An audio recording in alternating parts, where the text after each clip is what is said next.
Yes, there we are. Yes, we're on the safari now. For the health and safety of everyone, keep your face covering on at all times while in line and riding the attraction.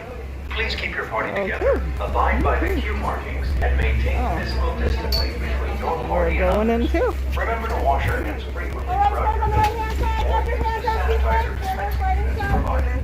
Thank you. I know. Let's not do sometimes we say Harambe to Wente, that means let's go. Let's go. Shalom folks, welcome aboard. My name is Angela and I'm going to be your safari guide here on the Harambe Wildlife Reserve. A couple of requests as we head on out. First and foremost, I do need everyone to remain fully and completely safe, keeping those hands and arms inside the vehicle at all times. Please also make sure to keep your face covering on over your nose and mouth throughout the entire safari. If you have any loose articles like hats, cameras, cell phones, or anything else that you do not wish to lose, make sure that you're holding on tightly to them for me. Unfortunately, should anything fall off the side of the truck, the warden will not allow me to stop to go back and grab that for you, and I don't want you to lose anything. We're going to get started though here in the Ituri Forest. A lot of the animals that call the forest their home are incredibly shy and like to use natural colors as camouflage helps them to blend into their background and surroundings. Over to your right hand side, you're going to see the okapi. And then up here on the hill to your left, you'll see a greater kudu, that one's standing there, the lighter tan antelope. Further back behind him, the copper antelope are the bongos. Greater kudu are among the taller antelopes in Africa, 55 inches or so at the shoulder, and bongos are so shy they've been given the nickname the ghost of the forest. Both males and females have horns that slant backwards towards the base of their skull, which allows them to move with ease through bushes without getting tangled up. The okapi on your right-hand side does have some very familiar-looking stripes, so they are no relation to zebras. They are, however, the only living relative to the giraffes. Okapi have a very similar skull structure to their cousin, along with a very long tongue, just to name a few of the things that they have in common. Watering holes like the one we're approaching can be very important gathering places for a lot of these animals. Everybody needs to stop by for a drink of water every now and again. Let's see what we can find.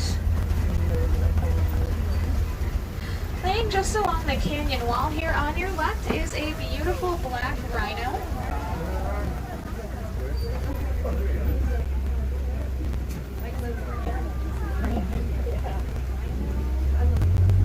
Unfortunately, due to illegal poaching, this is a pretty rare sight.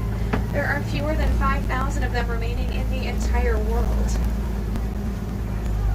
Pretty heartbreaking, especially when you consider how powerful of a creature they are. At about 3,000 pounds, they are capable of charging at speeds around 35 miles an hour.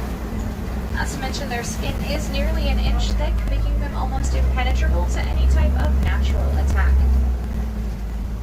That means that rhinos don't really have any natural predators. Their biggest threats tend to come from people. We're going to head over to the Sapi River now, though, which is usually a pretty good place to spot a few hippos, if we're lucky, and maybe even some crocodiles. Hippos, though they like to lurk below the surface of the water, they can stay submerged, holding their breath for about 8 minutes at a time. They spend a majority of their day in the water. It helps them to regulate their body temperatures and keeps them nice and cool, mostly coming up on land when they're hungry or want to grab a snack. There are a couple over your shoulder there in the corner of the river. I'm going to see if we can find a few more that are a little bit easier to see.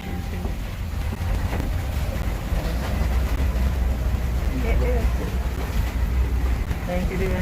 Here we go. On our left, right behind the island there, a whole group of hippos like this is called a bloat of hippos. You see all those humps there. Oh, honey, you just turned it off. Oh, fuck. There we go.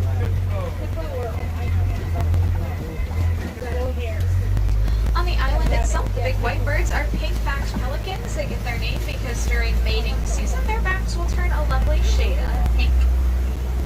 And for an animal that spends so much of its time in the water, hippos are not a big fan of swimming. They much prefer, when possible, to sink to the bottom Very hippos, Michelle. Run along the riverbed Just to the get from humps place of to them. You can place. just see the tops of them pretty much. But there was a big Just around group the of them riverbed, we're there. going to be headed across the pit of Nile There we go. crocodiles. The crocodile These Nile lover. crocodiles, they can reach almost 16 feet in length, weighing 500 pounds. They are capable of running at about 10 miles an hour on land, and to top it all off, their jaws have a pretty impressive bite force of about 2,000 pounds of pressure per square inch. That, my friends, is powerful enough to crush the bones of their prey.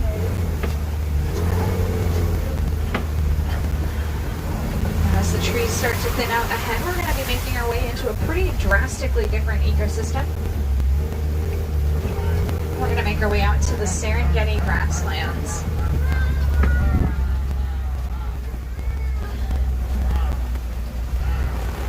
Coming up on the right-hand side is a very strange looking tree. Almost looks like it's got its roots sticking out of the wrong end. That is the baobab tree. Baobab trees look like this because they will remain leafless for about 9 months out of the year, earning the nickname the upside down tree. I am not a baobab tree, just so you know.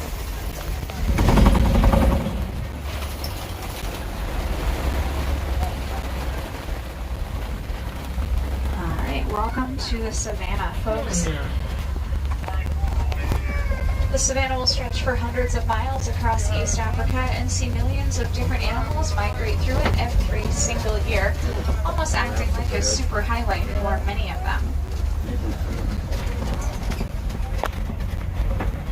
The savannah is also home to a lot of the very iconic African animals like the lions, the giraffes, the elephants, and many, many others.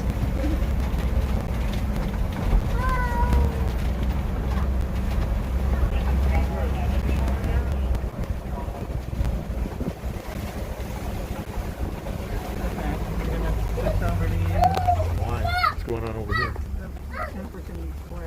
Oh. Over here on the left, hanging out in the cave, you'll see a pack of African painted dogs. Painted dogs get their name for the unique markings all over their coats, just like human fingerprints. No two dogs will ever look alike. Now, they may look cute and cuddly, but they are nothing like your domesticated pets. And I wouldn't want to get too close. They are one of the most successful hunters here in Africa. More so even than any of the big cats, they hunt as a pack and will chase their prey until it drops from exhaustion. Over here to our left, some large tan antelope are the Patterson's eland. If you look closely at their necks, you'll see they've got a bit of an extra flap of skin hanging down. That is a dewlap, which is helps to regulate their body temperature. Eland are also among the largest antelopes in Africa. Fully grown males stand about 6 foot tall at the shoulder, can weigh about 2,000 pounds. These little guys here on the left as well are springbok, fully grown, about 3 feet tall. Their name comes from their ability to leap upwards of about 6 feet high and about 13 feet as they move forward to get away from predators. And then these are the Hartland's mountain zebras. One of 3 different types of zebras. A few ways to tell them apart are going to be the white underbelly. They also have stripes that are much thicker towards their backside than towards their head and their neck. And speaking of their necks, much like the Patterson's eland, the Hartland's mountain zebra have a dewlap, albeit not as pronounced. It is a bit smaller, but they are the only zebra that's going to have that dewlap. If you look at their noses as well, you'll notice those noses are black, which means they are black underneath with the white stripes on top. So now you can go home and let all your friends know you've solved the mystery.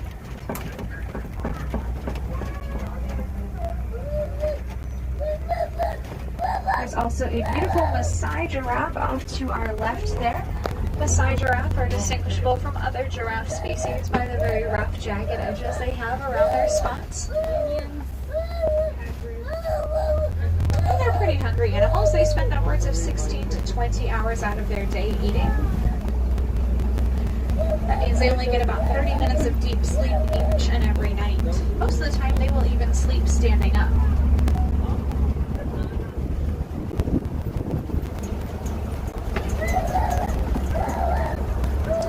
Coming up off to the right is a herd of white-bearded wildebeest.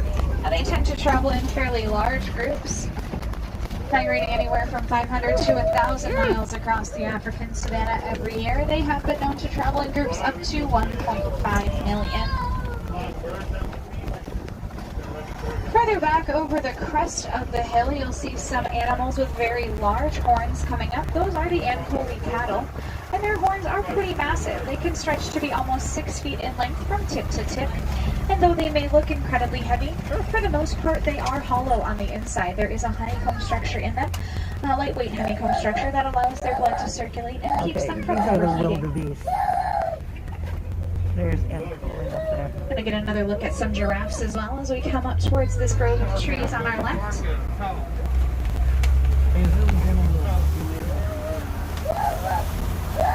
I don't know how to do that.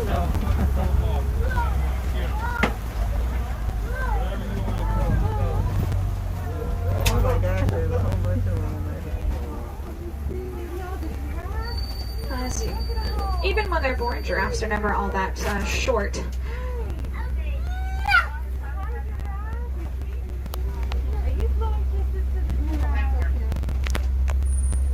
When they're born, they already stand a good 6 feet tall, and from there they can reach to be about 3 times that size, around 18 to 20 feet tall, making them the tallest animals in the world, with a very appropriate group name of a tower of giraffes. Great Adventure's not doing it. Broken down trees here are usually a pretty good indicator of elephant country. Elephants are basically nature's bulldozers, and they just so happen to be my favorite animals, so let's test our luck out here. We're also going to be passing through Monkey Point on the left, which is home to a troop of mandrills. Mandrills are the largest monkeys in the world, and they are known for those very vibrantly colored blue and red faces. Males weigh up to about 100 pounds, and they do have the very bright colors, while females are much smaller at about 30 pounds and have a little more of a duller color on their face.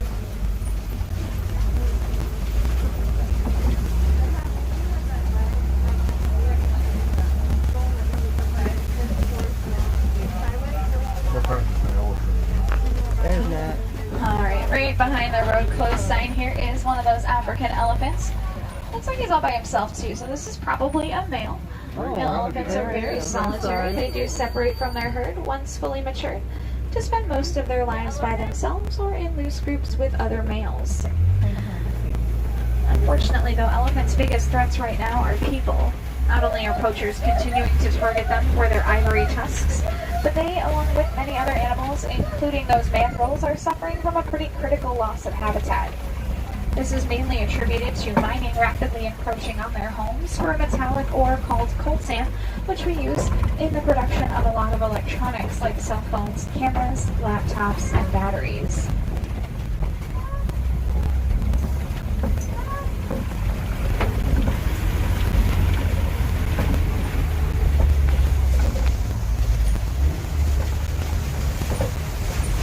Making our way into the red clay pits now. Check out the tusk marks in the clay. Elephants like to dig that out so they can eat it. Much like you and I take multivitamins, elephants will eat that clay because it provides a lot of vital minerals and nutrients they don't otherwise get in the rest of their diet. Herds of elephants then are typically going to consist of the young ones who will spend the majority of their childhood with mom. For an elephant, that's about 13 to 15 years, which is one of the longest childhoods of any mammal, and second only to humans. Like I said, the boys, they leave the herd behind once they've fully matured, and that is because the ladies actually kick them out. Elephants are, by and large, a matriarchal group of animals, meaning the women are in charge, and I do think that is pretty well deserved, especially when you consider that they are pregnant for about 22 months.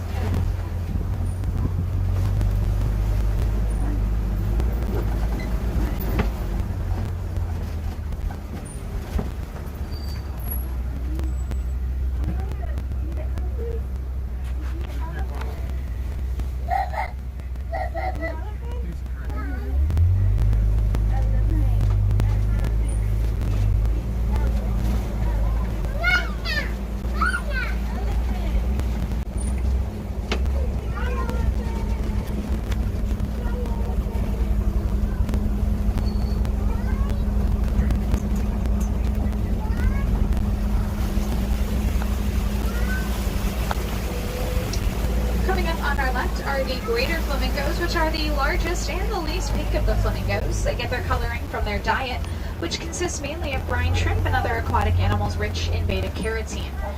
Looking closely at the island, you may spot a few gray flamingos. They are the chicks. As you can see, the flamingos do hatch gray initially. It does take a good year or two of being on that diet with beta-carotene in it for them to fully reach their pink color.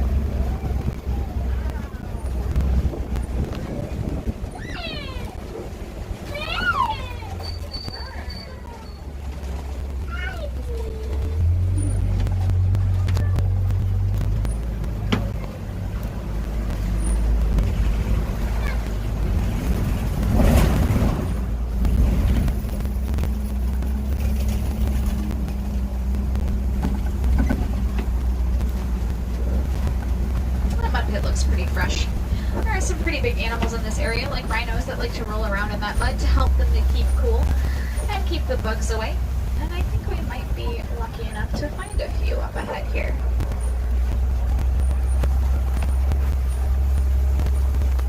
Up in the bushes on our right-hand side. Now the white rhinos are quite a bit larger than the black rhinos. They tip the scales closer to about 4,000 to 5,000 pounds.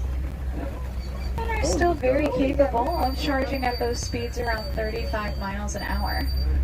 Come on over for your camera. They do, however, have some very poor eyesight and can really only see about 10 feet in front of them or so, which unfortunately doesn't help them very much when it comes to poaching. Poachers find rhino horns very valuable on the black market.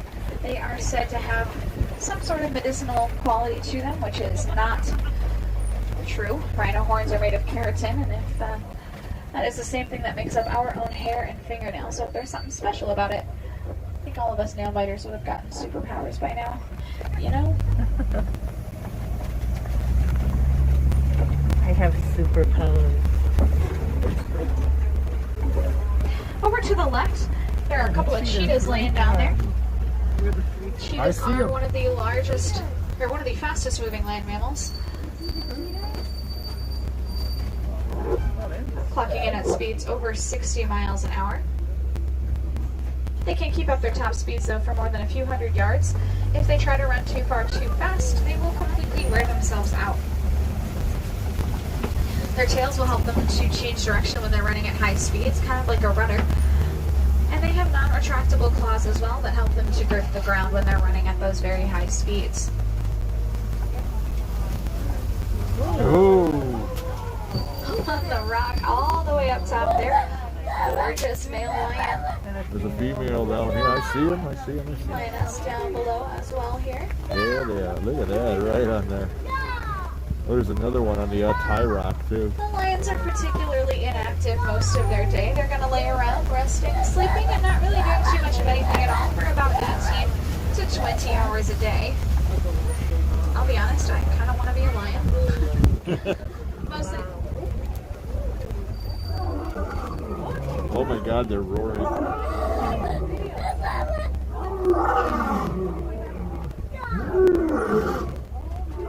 Oh man, how cool is this?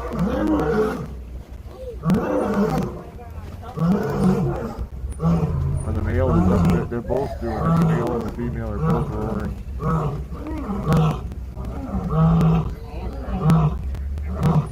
There.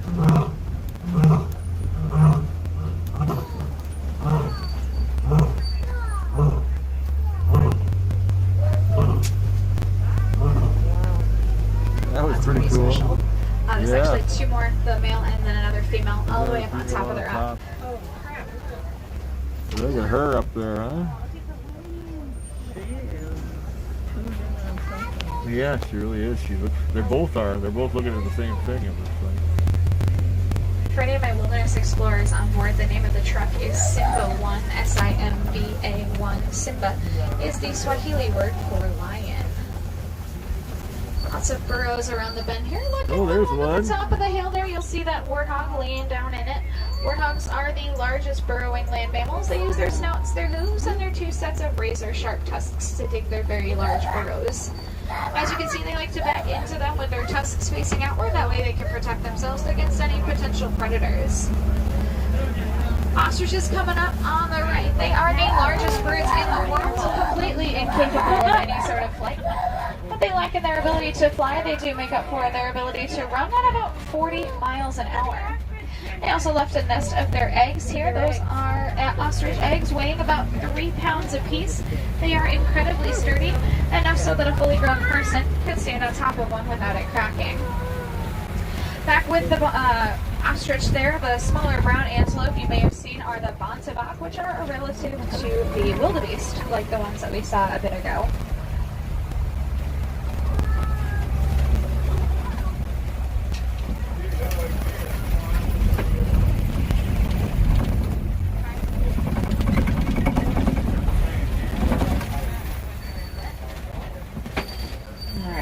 Friends, we are going to start slowly but surely making our way back towards the Harambe village.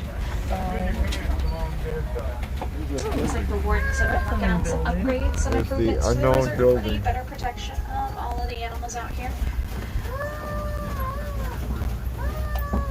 It is fun, it was fun. And here upcoming is some building they put up recently that everybody's wondering what the building is for.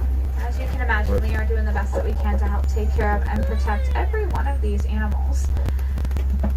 But folks, we can't do it without your help. There's a lot of pretty easy things that you guys can do if you're looking for some new ways to help out, even at home. Some pretty easy stuff. Just remember that any of those older electronics, some building they put up recently, and everybody's wondering what it's going to do. Can be recycled. We can actually what it's for. Nobody seems to know. Does anybody know? Because that is going to help cut back on some of the addition. habitat encroachment that a lot of these animals are facing. So nobody's keep that in mind. Maybe next time. Nobody seems to know what it's for, but recycling your old there it is. Will be helping out. Pretty simple building. Simply remembering to recycle your papers and plastic.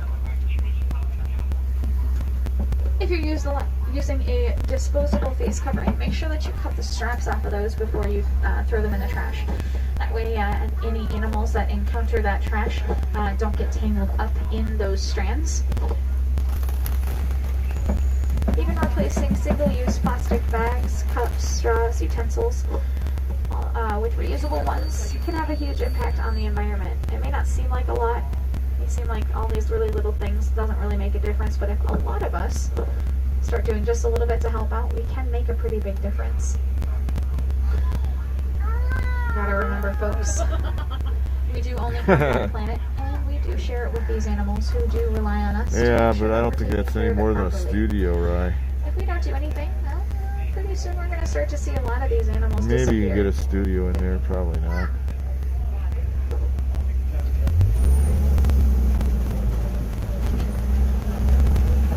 Pretty good view though.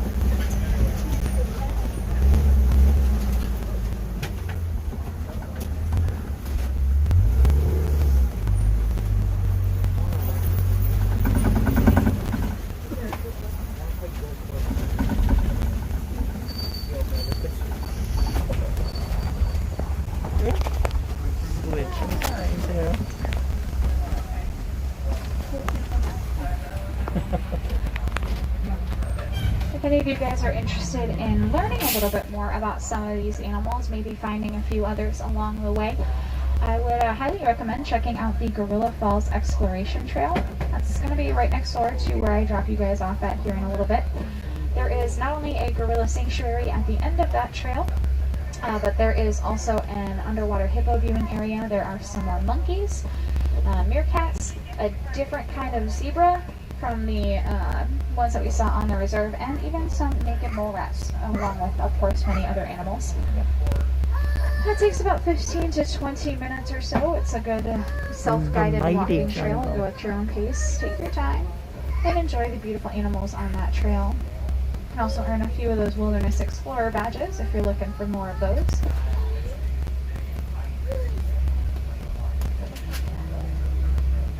Okay, you know what? Since we're like stalled here doing nothing.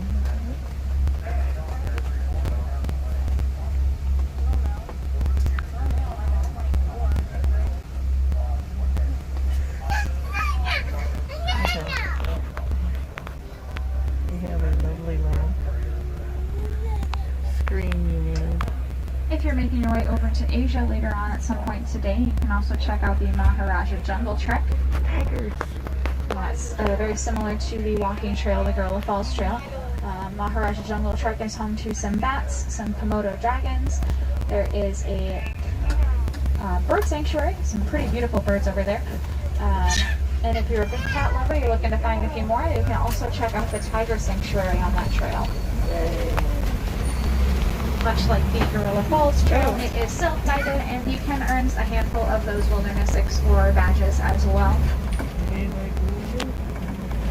I do appreciate your patience, and I apologize for the delay here. We are right in the middle of our cleaning procedures, which is why it's taken just a little bit longer to get back to the village than normal. So I appreciate your patience, folks. I'll get you back there and unload it as soon as I can. Okay, we're gonna cut out and we'll come back when we're not cleaning.